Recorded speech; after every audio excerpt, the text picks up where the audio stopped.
Bom dia, boa tarde, boa noite, meu amigo, minha amiga prevencionista. Tudo bom com você? Hoje a gente vai bater um papinho sobre uma coisa um pouco diferente do que a gente está acostumado a falar aqui, né? Mas de uma habilidade, de uma competência que literalmente pode te abrir as portas do mundo. Literalmente, né? Eu tô aqui com meu amigo Carlos, né? Vou deixar ele se apresentar. Ele vai falar pra gente como a língua inglesa, né, abriu as portas da segurança e abriu as portas do mundo pra ele ter rodado aí. Ele vai contar algumas histórias pra gente e pra mostrar pra você, né, que segurança do trabalho é muito mais do que norma regulamentadora, é muito mais do que legislação e ela pode ser sim uma fonte de um trabalho de satisfatório, né? De orgulho, de valorização, porque a gente vê muita gente insatisfeita e reclamando a questão de valorização da profissão, mas isso muitas das vezes é uma questão apenas de ponto de vista. Carlão, prazer de estar aqui com você, Opa. tá? Só um parêntese. Como eu comecei a dar aula aos 18 anos, né, o Carlos foi meu aluno há 14 anos atrás. Isso aí. Né, quando eu dei aula, estava fazendo a graduação ainda e tive o privilégio de dar aula durante uns 3 anos. E o Carlos foi um dos alunos lá, né? E é muito gratificante pra gente, depois desse tempo, você ver que a pessoa fez o curso, aprendeu o que aprendeu e tá caminhando a passos largos na profissão. Beleza, Carlão? Com você. Maravilha. Então, Se apresente. vamos lá. Meu nome é Carlos Cunha. Eu sou técnico de segurança do trabalho. Também tenho uma formação em processamento de dados. E foi justamente essa primeira formação que me levou a desenvolver a paixão pela segurança do trabalho. Né? Eu trabalhei durante muitos anos fora do Brasil. Trabalhei em 2 empresas na Escócia.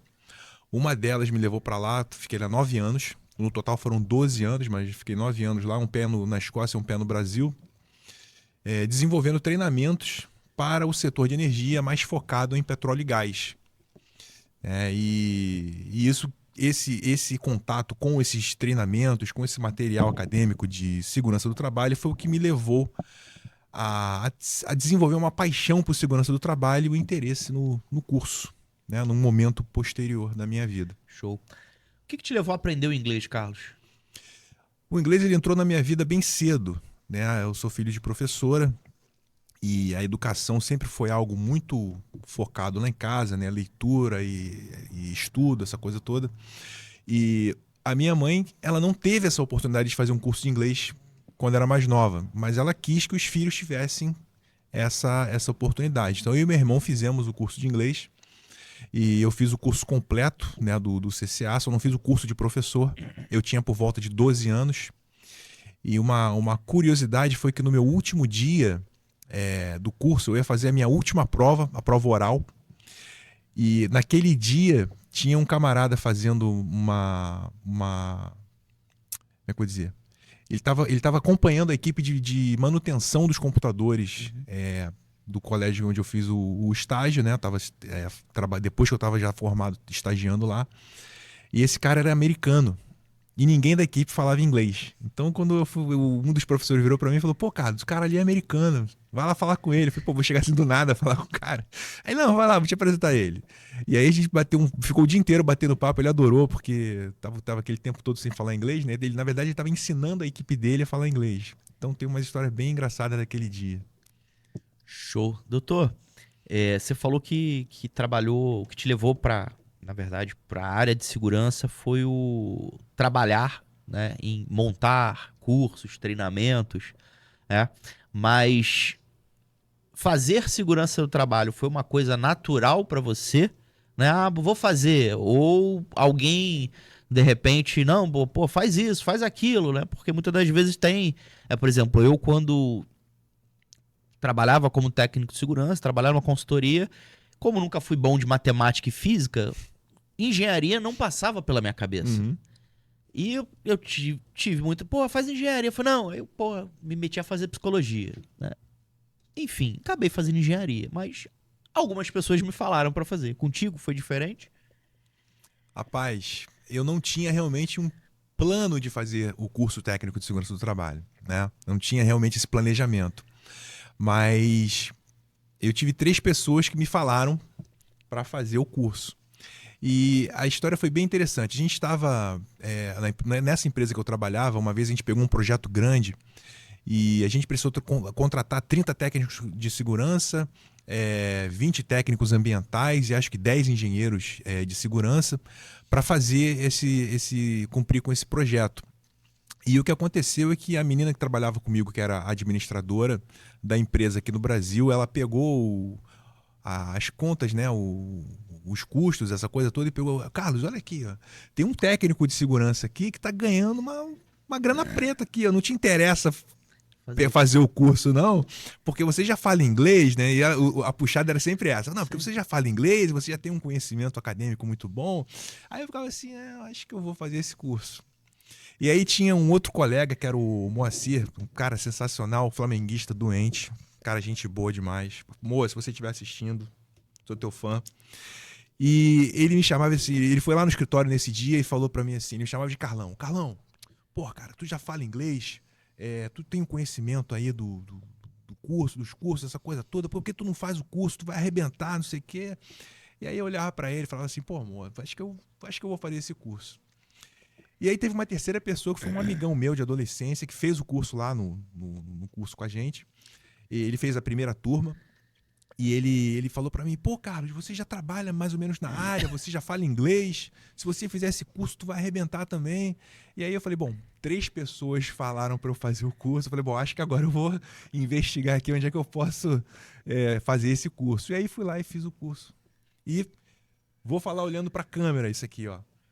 Fazer o curso técnico de segurança foi a melhor decisão que eu podia tomar.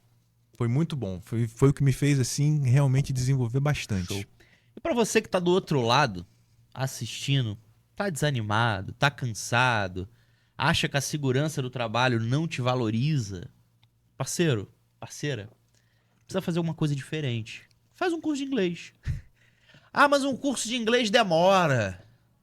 Mas tem que começar. O problema é que a galera quer a fórmula pronta, quer alguma coisa imediata. Há quanto tempo o Carlos estudou inglês? 15 anos? Uhum.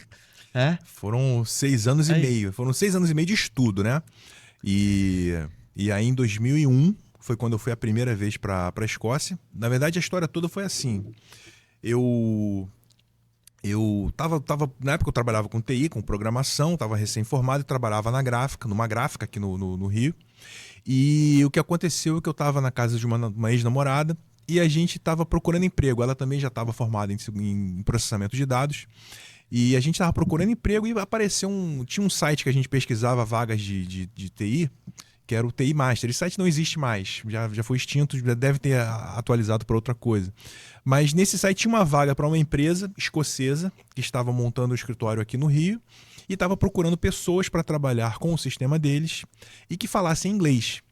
E a grande dificuldade deles era encontrar pessoas que falassem bem inglês.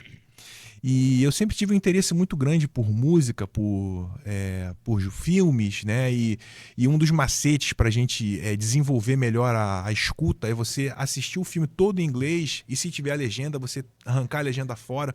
Antigamente a gente não tinha a facilidade que hoje você pode excluir. Sim, a legenda, né? Antigamente a gente tinha que colocar uma tarja preta na televisão para esconder a legenda. Dava o seu jeito. Era o jeito que tinha, né? A gente botava uma tarja preta, botava alguma coisa para limitar a tua visão ali da legenda, para você focar no inglês e focar no que estava acontecendo naquela cena, para ter o contexto. E, enfim. E aí foi quando eu tive a primeira experiência com o inglês, né? Assim, fora do Brasil, né?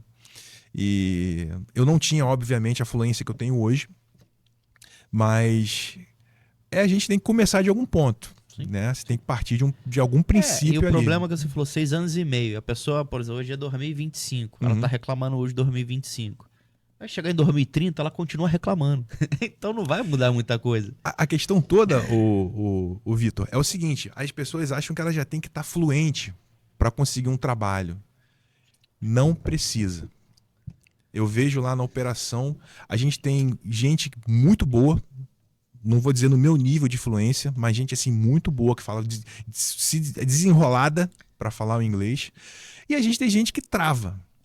E eu já tive essa experiência a bordo, né? De estar lá desenvolvendo alguma atividade com o supervisor de produção e vem um líder lá, um superintendente com um operador e fala assim: Carlos, vem cá, traduz aqui para mim. Eu tenho que escutar ele passar o trabalho em inglês e aí eu tenho que traduzir para o brasileiro que estava ali passando mal, perdidinho com a questão do inglês. Mas o perrengue vai acabar fazendo parte, né? O perrengue faz parte. E assim como você vai no primeiro emprego como técnico, sem saber, perdido, porque, viu aquilo lá no curso, não sei o que, não sabe como colocar em prática, o inglês é a mesma coisa. Né? Eu suponho, porque eu não falo inglês, só pra deixar registrado. Erro meu, eu admito, só que na vida, às vezes, a gente precisa fazer algumas escolhas certas, outras erradas, mas não justifico. Né? Mas ainda dá tempo. Dá tempo. Não desisti ainda. Hã? Não vou chegar a 2030 reclamando, mas tá nos meus projetos. Carlão, beleza. Então, o processamento de dados e o inglês te levaram para a segurança do trabalho. Tá? Fez o curso. Tu chegou a trabalhar na área operacional ou continuou na parte de treinamento? Eu fui safety officer, né, durante um período. Eu cuidava eu não ia tanto pro campo, tá? Quando eu trabalhei na Crescent, essa empresa lá fora, ela desenvolvia esses treinamentos, então eu ia para o campo para ver as pessoas trabalhando, então eu tinha que tirar fotos, fazer filmagens das pessoas trabalhando, consertando algum equipamento, assinando uma permissão de trabalho, né, realizando um toolbox talk, que é o que nós chamamos de DDS, né, o diálogo de segurança. E eu tinha que filmar isso, tirar fotos para compor o material para os e-learnings, né? Eram e-learnings que eram bem animados. E com isso, eu comecei a desenvolver realmente essa paixão por segurança do trabalho, né? Participando ativamente. E como safety officer, lá na BID Group, eu desenvolvia mais a parte de KPIs, né? A parte de qualidade e a parte regulatória também. Então, o último lugar que você ia me achar era na minha mesa. Porque eu estava sempre com algum grupo diferente, né, discutindo os relatórios que vinham para a gente, né, porque a BID Group ela não operava, mas ela era parte de um consórcio que tinham outras empresas operando e elas mandavam relatórios de segurança, mandavam relatórios de produção, mandaram relatórios da saúde lá do poço. Então, eu ficava analisando esse material e, obviamente, aquilo me ajudou a desenvolver muito conhecimento com a equipe de Well Engineering, que cuidava da parte de poço, de perfuração, com a equipe de projetos, que cuidava da parte de construção dos navios, né? A gente tinha, na época, pelo menos 4 ou 5 navios em construção. Que mais? A parte de operações, que era a parte de produção de petróleo e gás. Então, tudo aquilo eu tinha que estar com esses grupos para poder construir um documento, que era um documento gerencial, né? Então, decisões eram tomadas baseadas nesses KPIs, nesses dados que eu colocava nesses documentos. E nessa tua experiência com essa galera, que NR que vocês seguiam? Bom, aqui no Brasil a gente seguia todas as aplicáveis. Mas a gente tem algumas regiões do mundo que a gente tem muita dificuldade.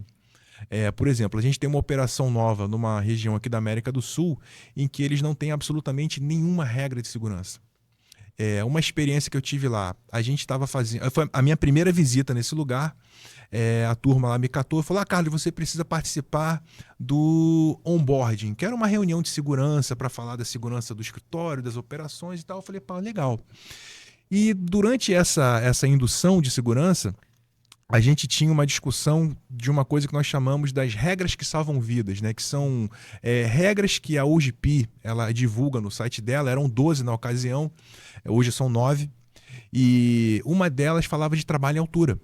Então a gente estava lá no meio dessa discussão, né, falando do treinamento lá e tal, e eu estava achando tudo muito interessante até que a gente chegou na parte de trabalho em altura.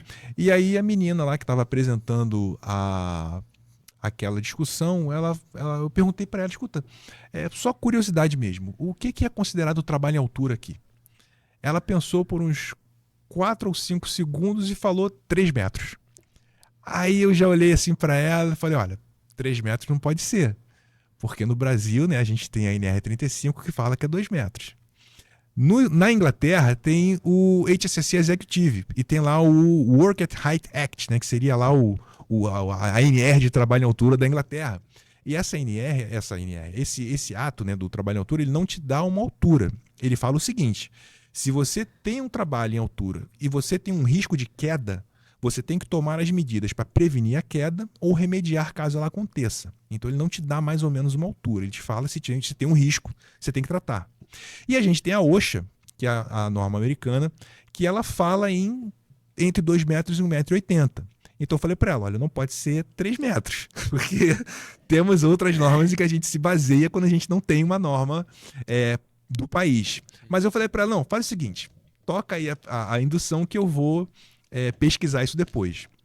E na época eu estava trabalhando como Fleet Assessor.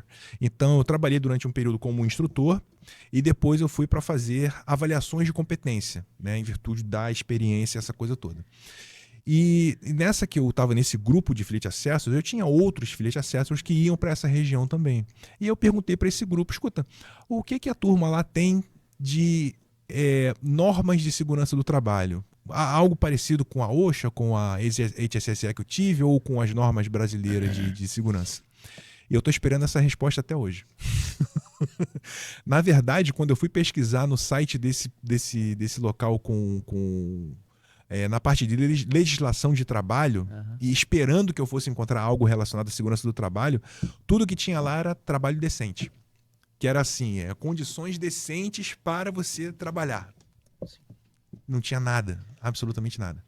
E se a gente pegar as primeiras orientações de segurança lá em 1900 e Guaraná, acho que isso é de 1912, as primeiras orientações era lavar a parede das fábricas, por exemplo. Coisas que hoje a gente acha que...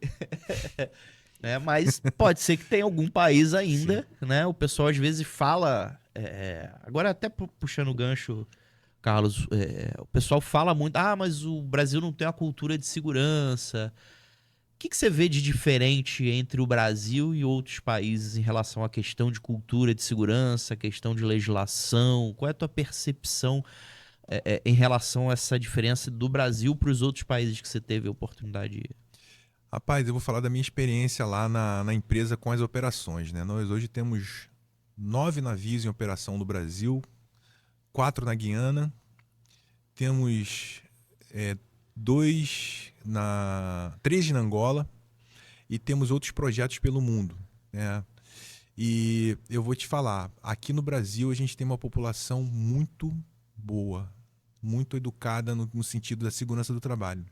Na verdade, eu aprendo muito quando eu vou a bordo com os nossos operadores, com os nossos supervisores. Eles são muito educados na questão da segurança do trabalho. As nacionalidades que a gente normalmente tem problema é com indianos e poloneses. Porque o indiano, ele tem muita questão do trabalho. Ele é muito focado em fazer o trabalho. Então, às vezes, ele não para pensar muito para analisar os riscos daquela atividade. Você mandou fazer, o cara vai lá e faz. Ele não está pensando muito se vai perder algum membro, né? E o polonês, ele é o cara que dá jeito. É o Zé, né? A gente falava muito do Zé, né? O Zé resolve tudo, né? Então o polonês é o Zé. Ele quer dar o jeito no negócio para fazer andar, para fazer funcionar, e são os caras que a gente tem que tomar um pouco de cuidado. Agora, a gente tem outras regiões do mundo onde a gente vê que realmente a segurança do trabalho é tratada de forma muito precária. Eu tive num estaleiro na China, e eu não sei se é porque eles têm alguns bilhões de chineses e eles podem despender alguns, mas lá realmente é bem difícil, tá? É bem complicado. Você não vê tanto segurança do trabalho, é mais toque de caixa, chega e faz e resolve e vamos lá. Agora, aqui no Brasil, pelo menos eu estou no petróleo e gás já há mais de 20 anos, né? Então, pelo menos os brasileiros, né, com a população brasileira que eu tenho muito contato, eles são muito orientados, né, com relação à segurança do trabalho. Então eu vejo com muito bons olhos os nossos operadores lá. E aí? Tava achando que a resposta ia ser diferente? Mas Vitor, isso é só no petróleo e gás, porque aqui na construção civil A gente só trabalha com indiano e polonês. É uma questão de evolução, Sim. né? Infelizmente, a cultura ela não evolui da forma que a gente gostaria, né? Então, assim, muitas das vezes a gente quer um resultado Uhum. dentro e cria uma expectativa num ambiente que ainda não está apropriado. Sim. Não tem maturidade, Sim. né? E a gente precisa ter paciência, É. maturidade. Tu quer pegar teu filho que tem... Minha filha tem 8 anos e vou ensinar derivada integral para ela. Vai adiantar? Não. Então, primeiro você tem que amadurecer algumas coisas. E isso é com grande parte Sim. do povo. E uma coisa que aconteceu no Brasil, especialmente depois de 2015, né, que a gente teve aí o petrolão, aquela coisa toda, então muita gente saiu do mercado, né, muitos engenheiros, né, não tinha emprego naquela ocasião. Então muita gente mudou de área de atuação, então a gente teve uma renovação na indústria como um todo. E nesses primeiros anos ali dessa renovação foram onde a gente teve realmente algumas questões bem críticas com relação a KPIs de acidente de trabalho, né? Porque pessoas muito novas na indústria e sem esse olhar mais crítico, mais, vamos dizer assim, aguçado para se eu colocar o meu dedo aqui, vai dar ruim? Ou vai dar bom? Sim. Então a gente teve realmente essa quebra, né? Então esse foi um período bem difícil, mas agora já estamos retomando aí os nossos... Show. Doutor, quando você atuou em campo, existe diferença entre o que o pessoal chama de inglês técnico para fluência normal? Tem como não, eu vou estudar só o inglês técnico para eu poder conseguir um emprego com inglês? Existe isso realmente ou inglês é inglês e... Não existe tanto isso, é mais a questão de você ser desenrolado, de você conseguir. A questão do inglês técnico, normalmente você vai aprender atuando. Então, quando eu comecei a trabalhar na Crescent, na verdade, não existia um dicionário de inglês técnico. Você tinha alguns sites que alguém com muito boa vontade publicava lá algumas traduções, né? Botava lá uma tradução de algum equipamento ou de alguma ferramenta, né? E botava lá em português e inglês, e às vezes aquilo não tinha uma tradução, era um texto até um pouco mais longo para explicar o que aquele documento, o que aquele equipamento fazia. E aí você meio que tinha que interpretar qual nome você vai dar para aquilo. Então não tinha muito isso quando eu comecei. Hoje está muito mais fácil. Hoje você tem publicações, né, de engenheiros, até da Petrobras mesmo, com traduções de português e inglês, com nomes de equipamentos, com atividades. Então você hoje está com uma facilidade muito grande. E até mesmo as ferramentas a gente estava batendo um papo aqui antes de começar o podcast, até mesmo as ferramentas de inteligência artificial, né, estão ajudando muito nesse sentido também. Mas o inglês é mais a questão do desenrolo mesmo, de você entender a mensagem, traduzir essa mensagem para a atividade que você vai fazer e atuar com segurança. Pela tua experiência, né, com a língua inglesa, com questão de aprendizagem também, você acha que é possível alguém hoje, com seus 30 anos, trabalhando, conciliar aprender inglês com o trabalho? Eu acredito que consegue, Vitor. Eu acho que a gente tem que ter objetivos na vida, né? Assim como para você, como pessoa, né? Como marido, como funcionário, como pai, e você tendo que fazer a engenharia, você tendo que dedicar o teu tempo para isso, né? A gente tem que tomar decisões, né? Quando eu fiz o curso de técnico de segurança, aquilo foi uma decisão, né? O meu filho era pequeno, meu filho tinha 2011, 2012, meu filho tinha 2 para 3 anos. Então foram 2 anos ali que eu chegava do trabalho e ia para casa rapidinho, dava um beijo na minha esposa, dava um beijinho nele, voltava pro curso, saía 10 horas, chegava em casa, às vezes ele já estava dormindo, às vezes ele estava um pouco irritadinho, aí era a oportunidade que eu tinha de ficar com ele um pouquinho. Então assim, são os desafios fora as viagens, né? Às vezes o curso era um desafio, porque a turma me ligava, ou a gente lá durante o dia falava, Carlos, eu preciso de você aqui daqui a 15 dias, porque a gente vai ter um projeto e eu tinha que ir. Então, tiveram matérias do curso que eu tive que falar com os professores, me passa um trabalho aí, porque eu não vou assistir a tua aula. Eu vou ficar esse mês inteiro fora. Então, são decisões que a gente precisa tomar. Então, eu acredito que a partir do momento que você toma a decisão, vou fazer o curso, vou dedicar esse tempo para o curso, e aí você consegue conciliar e as caixinhas se encaixam. E falando a respeito, já que já falei no vídeo que ainda vou aprender inglês, mas também tem que, como você falou, você tem que escolher algumas coisas, né? Eu primeiro tenho uma briga com a balança. Depois que eu resolver essa briga com a balança, não adianta tu querer fazer tudo ao mesmo tempo, né? Então, cheguei à conclusão. Vou vencer a briga com a balança, eu tenho até o meio do ano que vem pra vencer a briga com a balança. Né? Vencer a briga com a balança? Beleza, agora eu vou encarar o inglês de frente. Boa. Mas é organizar. Né? Sim. Show, chefe. Nesse tempo, né, que você tá nesse mercado, né? Tem muita vaga com dificuldade de achar profissional bilíngue? Tem. A gente tem... Na verdade, não é encontrar um profissional bilíngue. Na verdade, é encontrar um profissional com nível suficiente para que ele consiga desenvolver a atividade. Entendeu? Então... mas é aquela questão da experiência. Então, quando eu fui para o Bid Group, eu entrei por causa do inglês. Né? A gente fez a entrevista, passei pelo processo como todo mundo passa, né? Entrevista com RH, entrevista com o meu gerente e os meus supervisores, né? Os meus coordenadores, e foi testada a parte técnica, foi testado o inglês, e aí quando eu falava inglês a turma ficava assim, caramba, mas eu já tinha 12 anos de Escócia, né? Então, não vou dizer que foi fácil, mas como eu já tinha a fluência e como eu sabia do que eu estava falando, então foi interessante. Agora, quando eu fui agora para a SBM, já foi um pouco diferente. Na SBM eu estava indo como instrutor, então o foco era um pouco diferente. Eu precisava ensinar a turma aquilo que eles iam ensinar a turma a trabalhar, né? E trabalhar com segurança, seguindo as normas da empresa e seguindo o mínimo que as normas de regulamentares elas pedem.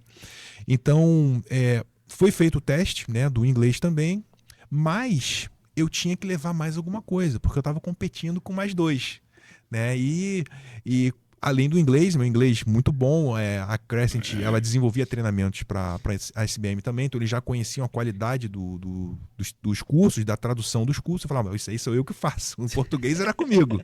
A quem que fala português na empresa? O Carlos ali, então vinha para mim, caía no meu colo. E o que mais? E as outras coisas que eu fui aprendendo, porque antes de ir para lá, eu estava atuando como coordenador de segurança, então eu já não estava mais no campo, tanto como técnico, eu já estava num patamar de coordenação, de supervisão. Então, eu participava de reuniões de segurança com a Petrobras, que é o grande cliente da empresa que eu trabalhei, e nessas reuniões você aprendia muita coisa. E foi na época que a Petrobras estava desenvolvendo um treinamento que era o das regras, como é que eles chamavam? Das Golden Rules, né? As regras de ouro da Petrobras. Você deve ter feito esse curso algumas vezes. E aí eles estavam pegando os profissionais de SST das empresas para treinar como multiplicadores, porque quando iniciou só a Petrobras fazia. Só que eles viram que aquilo ia dar ruim porque não ia ter gente o suficiente. Eles tinham um cara para fazer. E aí o que aconteceu é que eles começaram a treinar os outros profissionais de SST para ministrar esse treinamento. Quando eu cheguei na SBM, isso não estava nem lá ainda. Então, quando eu cheguei na entrevista de emprego e falei, olha, em inglês, né? Entrevista desenvolvendo em inglês, e eu falei, olha, aí tem esse treinamento aqui que a Petrobras está querendo fazer agora. E aí o meu supervisor fez assim, mas a gente não tá como... E eu falei para ela, eu vi pela sua linguagem corporal que você não sabia disso. Mas vai cair aqui e tem que ter alguém para fazer. E eu já tenho isso pronto. Né? Então não é só o inglês, né? Você tem que ter alguma coisa, um plus, né, para trazer para a mesa. Você tem que ter um conhecimento aí de mercado. Tá. Além do inglês, você sugere outro idioma depois que a pessoa dominar o inglês que vale a pena desenvolver? Ou só o inglês resolve a tua vida? O inglês é uma língua falada mundialmente, né? Então, eu viajei para Estados Unidos, inglês, obviamente. Singapura, inglês, né? Porque eles tem muito chinês lá, mas o singapurense normalmente ele vai falar inglês também, porque tiveram a dominação da Inglaterra durante muitos anos lá também. Na China falei inglês. Para eles era um suplício, porque você via a carinha deles assim, se esforçando para te entender. Mas eu falei inglês na China, falei inglês também na França. Eles não gostam muito não, mas... mas quando eu falava que morei na Escócia, eles ficavam felizes. Não, ele não gosta do inglês, né? Mas do escocês ele gosta.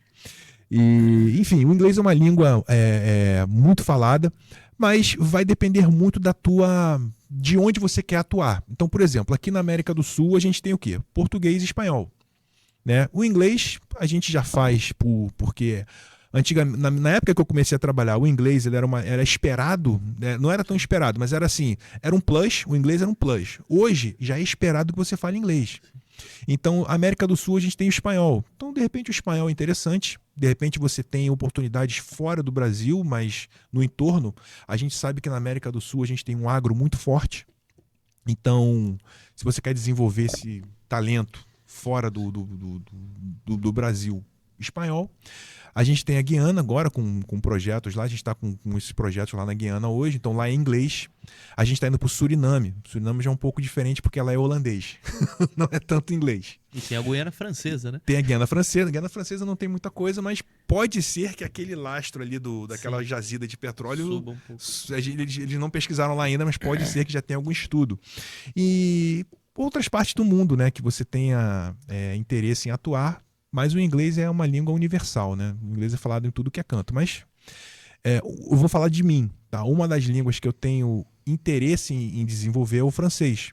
Porque a empresa que eu trabalho, a sede dela é na Holanda, mas temos um escritório de projetos, que é onde eu estou trabalhando hoje, que é na França, que é em Mônaco. E lá a população é francesa. Então o francês é interessante para você manter essa ponte com o povo lá. Show. Você falou bastante da questão que trabalhou na Escócia, né? Segurança do trabalho na Escócia. É muito diferente? Não, não é diferente. A segurança do trabalho não é diferente. O que você vê da diferença é o comportamento das pessoas.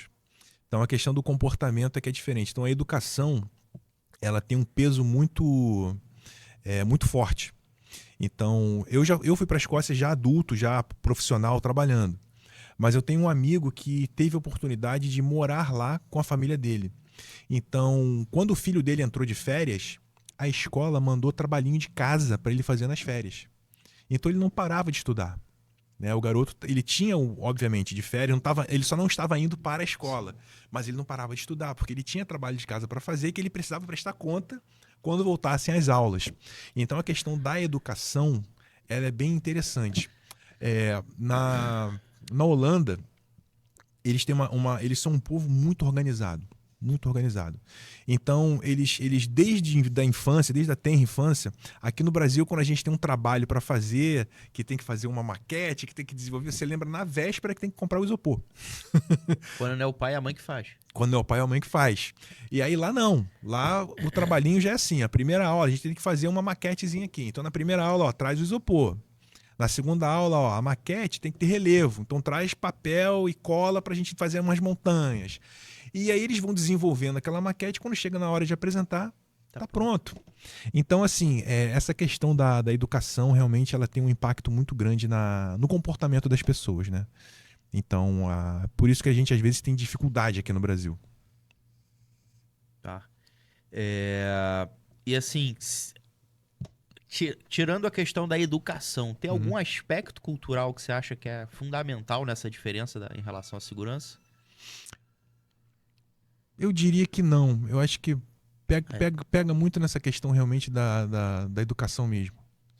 Aspecto cultural, você vê pessoas, às vezes, que em teoria tiveram oportunidades melhores, né, de estudar e tal, mas que ainda assim se acidentam, assim como você pessoas também que não tiveram tanta oportunidade, que estão buscando ali ter um crescimento na vida ali no âmbito profissional, que também sofrem da mesma coisa. Então você não tem muito isso, é mais realmente a educação mesmo. Deixa eu só tirar esse negócio daqui. Maravilha, doutor. Então a gente já falou né, dessa questão da diferença cultural, da diferença de segurança do trabalho. Já descobrimos que aqui no Brasil a gente tem muito indiano e polonês. Não, eu falei de forma geral, Não, tá, eu gente? tô brincando. Eu tenho muitos amigos poloneses, Não vamos indianos. Eu que tô pintando o negócio aqui de um jeito que não é, tá? Mas, além da área técnica, né? Qual você acha que é o maior desafio e barreira pra língua, assim, inglesa, em relação além da parte técnica? É mesmo ali o dia a dia, a questão de repente, eu vejo, assim, eu ouço o pessoal falar que algumas expressões, algumas coisas, principalmente do inglês do americano, né? Se eu falar besteira, você me corrige. Vai lá. Né? Tem alguma coisa específica ou o padrão é meio que o... É um padrão, na verdade, né? Na verdade, o que eu vejo muito é que as pessoas têm medo de falar, né? E aquilo que você tem medo de falar, você não desenvolve. De fazer, você não vai desenvolver. Eu tenho medo dessa coisa aqui que é louça, pode quebrar, pode me estragar, então você não vai beber água aqui, você vai beber água onde, né? Então as pessoas têm medo de falar. E quando eu tive na Escócia, eu estava sozinho. A primeira vez que eu viajei, eu estava com mais 3 brasileiros. Então essa minha primeira viagem para lá não valeu tanto assim, Sim. porque eu só falava inglês quando eu estava no escritório com o meu time lá. Sim. E aí a gente falava inglês, porque era o canal. E quando eu fui para Crescent, aí foram 9 anos e eu estava sozinho. Eu não tinha outro brasileiro. E aí os meus amigos queriam me levar, né, nos lugares onde turísticos, essa coisa toda, era legal. Mas eu falava para eles assim, cara, eu não tô muito interessado nisso. Eu quero a experiência do morador, do cara que é local. Eu quero ir onde vocês comem, onde vocês se divertem. Eu quero fazer o que os escoceses fazem para ter imersão. Então essa imersão me ajudou muito a desenvolver, né? Mas a questão toda é isso, é perder esse medo e falar. Gente, quem estiver aprendendo inglês aí, fale. Não tenha medo. Fala mesmo. Porque o estrangeiro, quando você fala na língua dele, ele percebe tua boa vontade em querer falar, dialogar com ele na língua dele. Então isso demonstra respeito, né? Então ele sabe que você está demonstrando respeito. Então fala, porque se você não falar, ele não vai ter a oportunidade de te corrigir. E a gente aprende errando, né? Melhor do que eu, sabe, né? A gente às vezes a gente vai acertar, mas a gente acertar sempre, pode ser que a gente não esteja aprendendo nada, né? A gente precisa cometer alguns erros pra gente aprender. E eu vou te falar que eu sou uma dessas pessoas. Porque assim, eu já estudei inglês algumas vezes na minha vida, né? Todos os colégios que eu estudei tinha inglês, eu já estudei inglês algumas vezes. E muitas das vezes eu já me vi em situações em que eu acho que eu sabia até o que falar, porque alguma coisa muito razoável eu entendo. Mas eu sempre preferi ficar quieto, entendeu? Do que me meter a... Porque assim, é aquilo que você tá falando, pô, acho que não é nem questão... Não deixa de ser medo, né? Mas é uma questão de, porra, vou fazer papel de bobo. Entendeu? E Sim. que não é, na verdade, né? É o que eu tô falando. Assim como eu certamente já fiz papel de bobo em outras circunstâncias. Então, uma vez a mais, uma vez a menos, não faz diferença. E aí, se você faz isso em inglês, você passa papel de bobo em 2 línguas, né? Pois é. Não precisa mais nada. Eu uma vez estava num congresso, né? Da ABHO, Associação Brasileira de Higienista Ocupacional. E eu não lembro qual era a nacionalidade do cara. Eu sei que na conversa, eu era o único que não tava conversando. Tava ali no meio, né? Algumas coisas eu entendia, outras coisas só ria. E teve uma hora que os brasileiros saiu, ficou só eu e o cara. Olha aí. Entendeu? E foi uma situação, no mínimo, assim, curiosa, né? Porque a gente tentou ali mas eu tô falando, eu realmente não me meto, por mais que... Mas algumas coisas que ele falava até dava pra entender, né? Mas é que tu tá falando, é a questão da barreira. Então, Sim. assim, então não tem que ter barreira. Realmente isso é uma lacuna que eu preciso vencer. Então, show. Maravilha. Vamos aqui para mais um tópico. Ok. Você falou que trabalhou muito tempo com a parte de treinamento, né? Principalmente na questão de tradução, tá? Você vê muita diferença nessa parte de treinamento de outras né, culturas de outros países pro forma com que o pessoal da segurança do trabalho aplica treinamento? Sim, a gente tem diferenças culturais, especialmente no Oriente Médio. Oriente Médio, porque o que acontece em determinadas regiões onde você tem uma teocracia, por exemplo, é a vontade de Deus. Então, se o cara cair e morrer, é a vontade de Deus. Mas a gente da segurança do trabalho entende que não pode ser sempre a vontade de Deus. A gente tem que cuidar para que esse cara, se ele cair, ele tá pelo menos ficar pendurado em um talabarte, ficar pendurado no vontade cinto de Deus, de segurança. ele vai estar de cinto, o cinto vai arrebentar. Exatamente. Vai cair, vai acontecer alguma coisa muito bíblica aí para acontecer.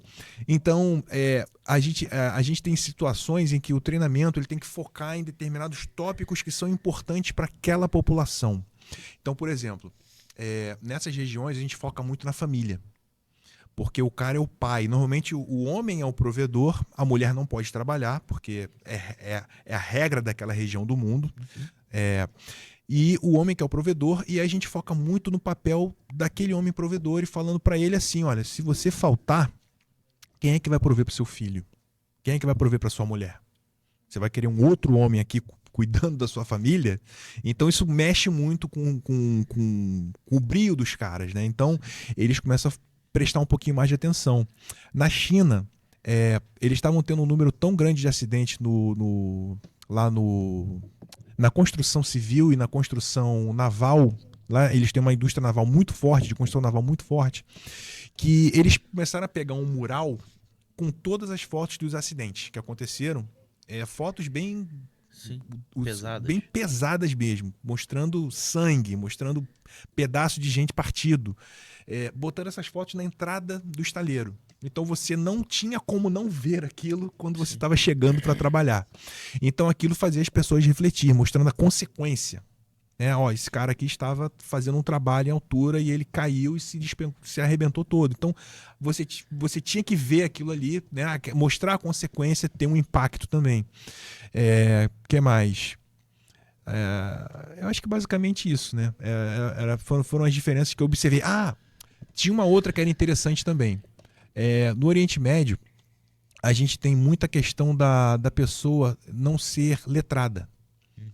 Então o cara não sabe o que é um A, o que é um B, mas ele entende o que é um triângulo, o que é um círculo, o que é uma estrela.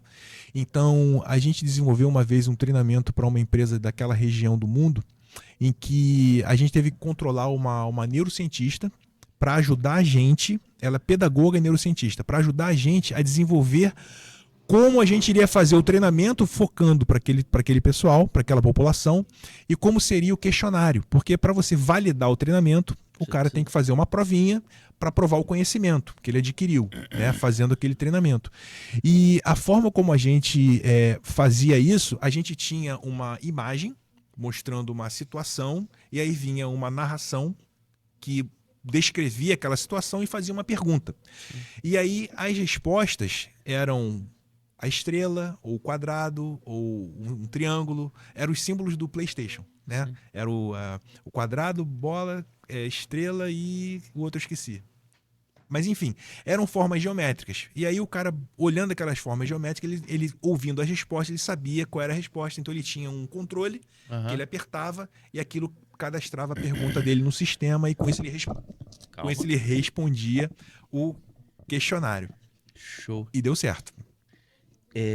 Tu tava falando aí, eu tava vendo. Lembrei.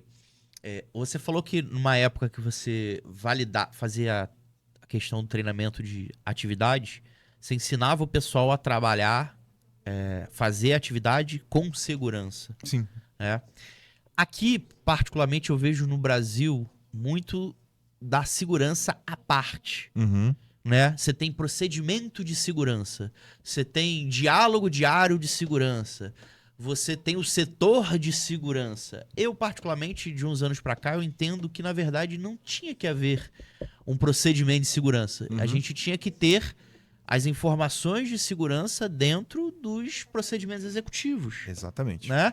Sim. A gente teria que ter uma área, profissionais de segurança dentro das áreas, né? Porque as pessoas acabam vendo a gente meio que apartada do sistema, Sim. né?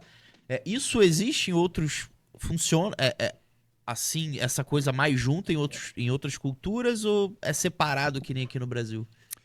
Eu tenho essa mesma percepção. É separado também.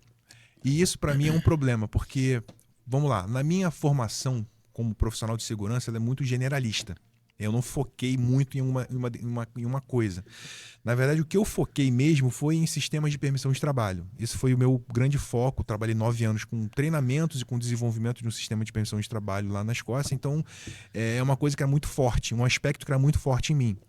Mas quando eu comecei a entrar muito na parte de, por exemplo, isolamentos de processos e isolamentos mecânicos, isso é uma coisa que na cabeça do profissional de segurança às vezes não encaixa. Porque a gente fala em avaliação de risco. E aí quando você fala de um isolamento e você fala que, olha, a permissão só pode ser liberada depois que o isolamento estiver aplicado, porque você não quer ninguém trabalhando no equipamento vivo, Sim. Às vezes esse link entre esses dois certificados não fica muito certo na cabeça do profissional de segurança, porque ele não está ligado na atividade. Sim. Então você tem muito essa questão. Mas quando você lê o manual de gestão de isolamentos, você vê que tem segurança ali dentro. Bastante. Né? Por quê? Porque essas informações técnicas de como realizar um isolamento seguro, elas surgiram justamente da onde? De incidentes que aconteceram em operações passadas. Então, até no treinamento, a gente estava falando das regras que salvam vidas da Petrobras, tem uma parte que fala de isolamento de energias. E aí mostra um vídeo de um acidente que aconteceu no Espírito Santo. Eles estavam passando um pig numa tubulação de 10 quilômetros ou 8 quilômetros, uma coisa assim, e de repente tinha tanta sujeira naquela tubulação que o pig ficou travado. E aí a história que conta é que tinha um supervisor que ele mandou abrir lá o receptor do pig, e o que aconteceu é que no momento em que ele abriu o receptor do pig e aquilo estava, aquela massa estava toda quieta ali, e ele mandou um operador cavucar aquela massa para poder permitir que o pig saísse, né? Ele acabou recebendo, né, aquela massa toda se moveu, o pig saiu, ele recebeu aquele pig no peito e não teve papo. Sim. Então, até mesmo nesse treinamento ele fala sobre isso, né? Então, são aspectos que são importantes a gente analisar. Então, esse acidente, na verdade, ele estava havia uma regra de segurança que não se coloque na linha de fogo, né? Quando você tem um isolamento, justamente para prevenir esse tipo de coisa. Show. Tá. Beleza. Então, a gente já falou das diferenças culturais, já falamos da questão de legislação, tá? Como é que tá o mercado hoje? Se eu fizesse para um profissional hoje que fala inglês, tá bom? Tá mais ou menos? Tá ruim? Porque eu ouço às vezes, principalmente o pessoal falar: o mercado de óleo e gás já pagou melhor. Já pagou. Qualquer lugar já pagou melhor. Com certeza. A gente tem que lembrar, né, que assim, à medida que o tempo passa e mais profissionais a gente tem no mercado, a tendência é que se eu tenho mais profissional... Oferta e demanda. O salário vai diminuir. Então, quanto mais o tempo passa e você tem mais profissionais no mercado, é fato. E a peneira também, né? Sim, né? É isso que eu tô falando. E você realmente acaba ficando ali naquela zona do meio, né? Pô, mas como você falou, você é mais generalista, né? Mas você tem alguma coisa que você destaca, Sim. né? Pô, Vitor, eu não sou generalista, mas o que tu é bom? O que você faz com excelência? Com o que você se destaca, né? Então, assim, se hoje você tá parado há muito tempo no mesmo lugar, tu tem que fazer alguma coisa diferente. Não dá pra ficar esperando... Eu vejo muita gente... mas principalmente o pessoal que tá começando, né, Carlos? Ninguém me dá a primeira oportunidade. E não vai dar. Não vai dar. É você que tem que ir a fazer um estágio, às vezes não remunerado, né? Então, essa questão do mercado, vamos lá, primeiro comentário. Cara, o mercado está aquecido. Hoje o mercado está muito aquecido. A gente tem... Estou falando eu não sei as outras indústrias, tá? Eu estou falando de petróleo e gás porque é onde eu estou inserido. Sim. Mas hoje o mercado está muito aquecido. Muito aquecido mesmo. A gente tem muitos projetos novos, né? Especialmente SEAP vem aí, né? A gente tem muitos projetos novos no Brasil, a gente tem muitos projetos novos no entorno do Brasil. Então, as empresas de serviço, elas estão com muitas oportunidades para trabalhar embarcado, para trabalhar na parte de qualidade, e precisa de um profissional com essa visão. Então, o mercado está muito aquecido. Para quem fala inglês, então, meu amigo, a gente está com muita oportunidade para quem fala inglês, muitas mesmo. Então, assim, se você é um profissional de segurança do trabalho, fala inglês, está procurando oportunidade no mercado, procura que vai encontrar. E não vai tardar, não. Então, o mercado está muito aquecido. Agora, a questão do diferencial, isso é importante. Então, você se destaca em alguma coisa. Então, uma coisa que eu sempre faço, né, apesar de já estar trabalhando há tanto tempo na empresa e já estar num ponto da minha carreira em que eu estou satisfeito, assim, o meu próximo passo seria virar gerente, enfim. Eu diria para as pessoas o seguinte, o que as vagas estão pedindo? Então, eu estou sempre pesquisando. E uma tendência que eu tenho visto hoje é que as vagas estão muito focadas em procurar pessoas que tenham alguma intenção de aprender ou de desenvolver alguma coisa com inteligência artificial. Isso é uma coisa que eu estou vendo uma tendência muito forte. Sim. Lá na empresa hoje, a gente tem um departamento que foi criado para aprender e lidar com inteligências artificiais, para entender como a gente pode usar aquilo para as nossas operações. Então, assim, a gente estava falando sobre o desenvolvimento de material. Sim. Hoje você quer uma apresentação, sim, você não precisa mais ficar, caramba, falando com um colega aqui, um colega ali, de repente pegando uma norma, pegando um manual, montando lá o teu PowerPoint. Sim. Você pode virar lá para o ChatGPT ou para alguma outra inteligência artificial. Olha, quero uma apresentação que aborde esses assuntos XYZ e que tenham imagens ilustrando. E aí você desenvolve aquele texto, dá isso para a inteligência artificial e dá 3 minutos para ela. Tá pronto. Entendeu? Então a gente precisa realmente desenvolver talentos que vão nos diferenciar da multidão, que vão fazer com que a gente seja pensado, né? Então essa é uma coisa importante. Show. Chefe, estamos caminhando pro fim, né? Eu queria que você deixasse um recado pro pessoal, né? Eu acho que assim vale muito a pena esse bate-papo aqui pra galera ver que segurança do trabalho pode ser muito mais do que uma norma, muito mais do que o Brasil. Deixa eu te fazer uma pergunta curiosa. Quantos cursos de NR você fez durante esses anos que você está trabalhando? Curso de NR específico? NR35, NR... Eu vejo muita gente, às vezes, perguntando... NR de brigadista, bombeiro civil, meio ambiente... Quantos cursos desses você fez? Rapaz, eu perdi a conta desses cursos, tá? Mas com certeza já fiz cursos de... Porque aí não é um curso baseado na NR, mas ele é um curso mais voltado para a aplicação da NR, né? Então, curso de espaço confinado, né? Obviamente, trabalho em altura. A gente tem uma NR...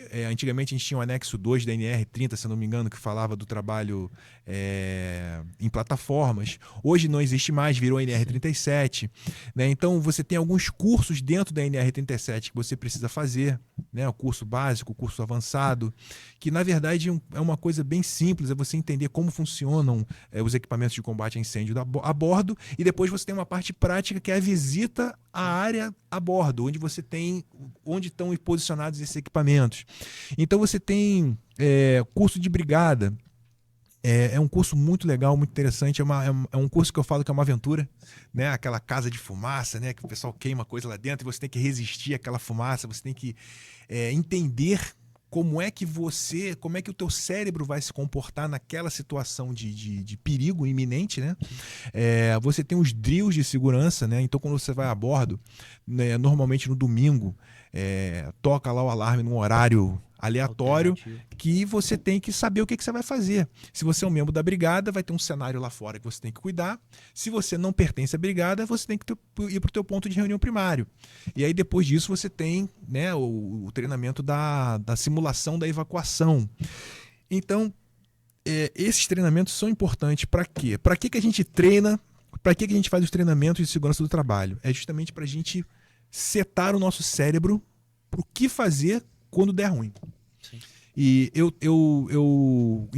nesse período entre setembro de 2015 e fevereiro de 2016, foi um período bem complicado, porque foi o período em que a empresa que eu trabalhava, ela foi adquirida por um outro grande grupo e muita gente foi para o mercado. Eu fui um que fui para o mercado. Sim. E eu tive que desenvolver um talento. E aí eu aprendi a andar de moto, porque o meu carro era beberrão e eu tinha que ir para as entrevistas de emprego, e eu falei, não, vou comprar uma motinha que é mais barato, e acabou virando um hobby. Hoje meu hobby é andar de moto, né? Eu tenho um grupo que eu participo, a gente viaja, e meu filho viaja comigo de vez em quando. E vamos lá, e os cursos, né? E quando eu fui em fevereiro de 2017, foi quando eu comecei, 16 na verdade, foi quando eu trabalhei numa empresa que fazia treinamento de pilotagem defensiva e evasiva. Então eu aprendi a brincar com o carro também. Então, são talentos que você vai desenvolvendo, que você vai. Experiências que você vai acumulando. Então, até foi engraçado, teve uma aula de um colega nosso em comum que ele estava falando sobre segurança de direção defensiva, né? E a gente estava tendo uma discussão, porque eu estava mostrando um ponto de vista que divergia um pouco do que ele. No final a gente concordou. Mas foi engraçado, a discussão foi engraçada. E, enfim, mas assim, são talentos que você vai desenvolvendo, são coisas que você vai aprendendo e que vão sendo no final o teu diferencial. Porque às vezes você vai precisar desse conhecimento para permitir que um trabalho aconteça com segurança. E isso é importante. Você acaba sendo a soma de todas as experiências, Exatamente. aprendizados, né? Então, é não sei se é uma expressão, mas eu costumo dizer, existe a diferença entre você ter 10 anos de experiência ou você viver o mesmo ano 10 vezes. Sim. Sim, sim. E tem muita gente que às vezes vive o mesmo ano várias vezes, mesmo trabalho, mesmo não sei o quê, sem nenhum tipo de desafio diferente, sem nenhum tipo de desenvolver nenhum tipo de habilidade nova, diferente. Você quer ver uma coisa que te ensina muito? Auditoria. A auditoria te ensina pra caramba. E às vezes a auditoria ela ensina o auditor. Sim. Eu me lembro de uma experiência que eu tive em que a gente teve uma auditoria de NR34, se eu não me engano. Não tinha 37 ainda, então a gente estava usando a 34 para falar dos treinamentos de indução. E aí o que aconteceu é que o auditor não sabia o que cobrar. E eu tinha tudo pronto, porque eu sempre fui muito interessado. Então eu peguei a norma, pesquisei ali qual era o conteúdo daquele treinamento de indução que precisava ser feito. Peguei a turma toda, reuni numa sala e treinamento com a galera. Fiz a indução de todo mundo. Peguei evidência, certificado, tudo bonitinho, como a norma estava pedindo. Lista de presença assinada, data, quem foi o instrutor, essa coisa toda. E aí o auditor não sabia o que pedir. E aí foi muito engraçado, porque eles chegaram lá na firma 4h30 da tarde. A gente saía às 5. E eu fiquei pensando, esses caras vieram nessa hora pra quê? Com que intenção eles vieram no final do expediente? Eram 2 auditores, um homem e uma mulher. Auditores do Ministério do Trabalho, tá? E aí o que aconteceu é que eles chegaram lá e queriam falar com alguém da qualidade ou da segurança. E aí, quando falou qualidade ou segurança, a turma que atendeu o Carlos, é contigo. Aí eu, tá bom. E aí fui lá, levei-os para uma sala de reunião, uma mesa muito parecida com essa aqui, sentei os 2 aqui na mesa e perguntei, como é que eu posso ajudá-los?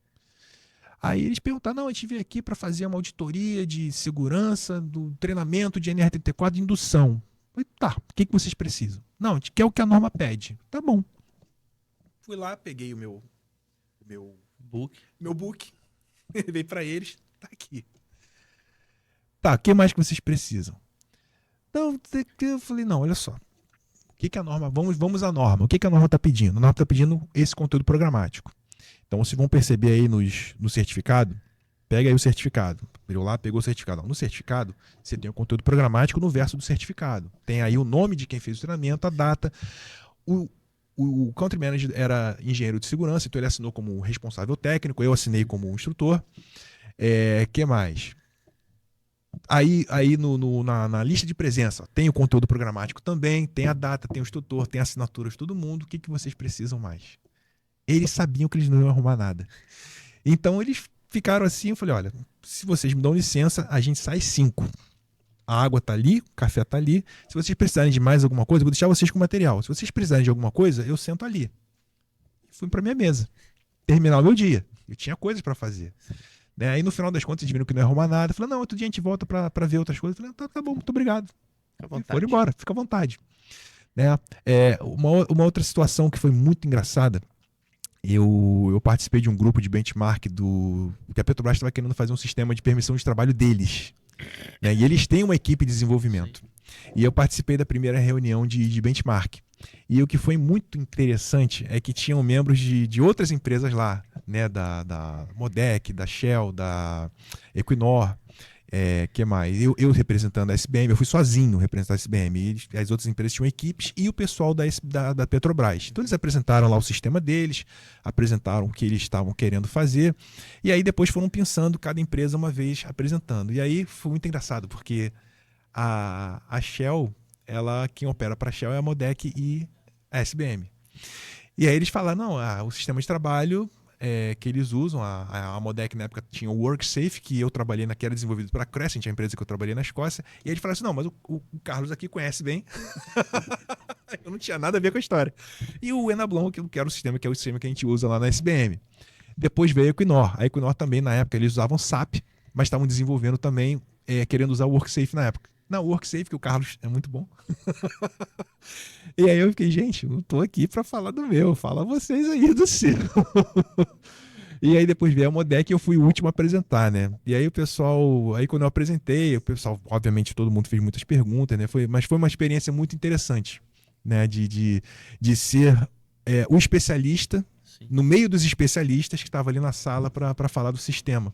Então é assim, encontrar um caminho, né? No meu caso, hoje eu saí um pouco da área de técnico de segurança, eu já não lido mais com a área de técnico de segurança. Eu agora estou como coordenador de projetos digitais, né? E a minha responsabilidade hoje é o sistema, na verdade a suíte, né? de aplicativos dentro do nosso sistema de controle de trabalho, que a gente não fala mais em permissão de trabalho, a gente fala em controle de trabalho. Né? E eu me encontrei nesse caminho. E voltou pro... E voltei pro TI. Né? Eu fiz aquilo que a Adriane Galisteu falou, né? Minha vida deu uma volta de 360 graus, né? Quer dizer, eu saí daqui, o 180 foi quando eu fui para a segurança do trabalho, e voltou 360, voltei pro... Por isso você tá no podcast 360. Por isso que o podcast 360. Aí faz o merchan aqui. E o curioso que, na verdade, é que você tá falando, você acabou juntando TI, segurança, sim, e o inglês. E o inglês. Né? Você acabou juntando as três coisas, né? Sim. Que eu também, além de fazer engenharia, eu me meti a fazer psicologia, me meti a fazer jornalismo, e hoje eu basicamente juntei as três coisas. Sim, sim. Justamente pra gente fazer alguma coisa diferente. Sim, e isso que você falou é legal, cara, porque a questão do jornalismo, da psicologia, né? Muitas vezes o profissional de segurança do trabalho, ele precisa ser um psicólogo, muitas vezes. Eu tive algumas experiências a bordo em que um colega teve um desentendimento com o outro e foi criado assim um climão em que a gente teve que sentar e trocar uma ideia. Cara, vamos conversar o que houve, como é que a gente pode resolver. E você tem que ser o psicólogo naquela situação. Teve uma outra situação em que subiu um operador a bordo lá do navio. Curiosamente, eu estava dividindo o camarote com ele. Ele morava com um avô e o avô havia falecido e ele estava embarcado. E todo o papo dele no café da manhã, na hora das refeições, era falando do avô. E aí teve uma situação em que ele tinha que atuar numa determinada atividade que quase resultou num acidente, que não era só para ele, era para ferrar com ele mais a equipe que estava junto. Sim. E aí quando a gente estava no momento lá no casario, no camarote, eu falei com ele, cara, por que você não conversa com o teu supervisor? Ele te desembarca, você vai lá, se despede do seu avô e depois você volta com a cuca fresca. Aí ele, pô, Carlos, eu vou fazer isso mesmo. E aí no dia seguinte ele veio falar comigo, pô, Carlos, muito obrigado, cara. Eu conversei com o meu supervisor, expliquei a situação, tô desembarcando daqui a pouco, que ia ter uma troca de turma. Ele, ó, tô desembarcando daqui a pouco porque eu vou lá enterrar o meu avô. Eu falei, pô, legal, cara, você vai, se despede, depois você volta, né? E o que a gente estava falando? Falando dessa questão do psicólogo e a questão do jornalismo, porque o jornalismo ele foca muito na questão da escrita, na questão da, da impostação, do tom. E muitas vezes a gente, como profissional de segurança, a gente vai ter que escrever manual. A gente vai ter que redigir um manual de segurança, redigir um treinamento, redigir um texto, uma instrução de trabalho. E para isso entra essa questão da redação, né? Então a gente precisa ser bom na escrita, por quê? Aquele texto que você está escrevendo não é para você. Sim. Você escreveu, mas não é para você. Eu, Carlos, escrevi esse manual, mas ele não é para mim. Eu tenho que me colocar na posição do outro. Né? Então eu tenho que redigir aquele texto pensando, bom, o cara que vai ler isso aqui vai entender e vai aplicar isso aqui na atividade dele? E vai dar bom? E vai dar bom? Como é que vai ser isso? Então a gente tem que ter essa questão, né? Você falou muito bem, o conhecimento técnico, você é um cara espetacular, com a tua experiência com a redação, com o jornalismo, né? Com a questão do tom, a questão da escrita e a psicologia, obviamente te deram uma bagagem aí muito especial para a tua atuação. Sim. Doutor, deixa um recado pro pessoal pra gente fechar. Te agradeço de coração. Beleza. Bom te ver depois de 15 anos. A gente tá sempre se falando, né? Mas no podcast a gente vê só assim, né? Só nessas ocasiões, né? Especiais. Deixa um recado muito pro bom. Pessoal. O meu recado, pessoal, é o seguinte: apliquem-se na matéria, estudem, aprendam inglês, aprendam a língua que vocês acharem que vocês devam aprender. Tá? Isso vai depender muito da área onde vocês vão querer atuar e da área que vocês vão querer atuar. Pode ser o inglês, pode ser o espanhol, pode ser o francês, enfim. Aí é ao gosto do cliente. Apliquem-se, não tenham medo, não sintam que vocês serão os bobos daquele momento. Tá? Vocês, com certeza, quando você fala com um estrangeiro, na língua dele, ele entende que você está sendo respeitoso e, com certeza, o que ele falar para te corrigir, não leve para o coração, né? Nós latinos levamos muitas coisas para o coração, não leva para o coração. Entenda que ele está te ajudando, entenda que ele está te ajudando a desenvolver e a fluência ela vem com o tempo, tá? Não se cobre muito, só faz, só vai fazendo, só vai trabalhando e vai dar certo. Um outro recado, uma outra coisa que é importante. Fiquem atentos às ferramentas, às redes sociais de emprego, né? Por quê? Hoje a gente está com uma formação de técnico de segurança, mas o que o mercado está pedindo? O que a indústria em que você quer trabalhar está pedindo? Né? Fica de olho nessas vagas, vê o que está pedindo. Se for um curso específico ali, você procura ver como é que funciona. De repente tem de graça em alguma escola técnica, o Senac, o Senai, alguma coisa assim. Apliquem-se nessas matérias, pesquisem, tenham o diferencial, tenham o plus, que vocês com certeza vão se destacar na multidão e o mercado vai pensar vocês. Show. Carlão, obrigado mais uma vez. Satisfação em vê-lo. Galera, e aí? Gostou do meu colete? Comenta aqui. Quer um pra você? A gente pode negociar, né? Já vendi 2. Nem tirei daqui ainda, ó. Pessoal da 360 tem desconto. E se você gostou do conteúdo aqui, quer mais como esse, comenta, escreve, como é que é? Compartilha, dá um joinha, ativa o sininho, faz o sinal de fumaça, manda um pombo correio. Tamo junto. Valeu!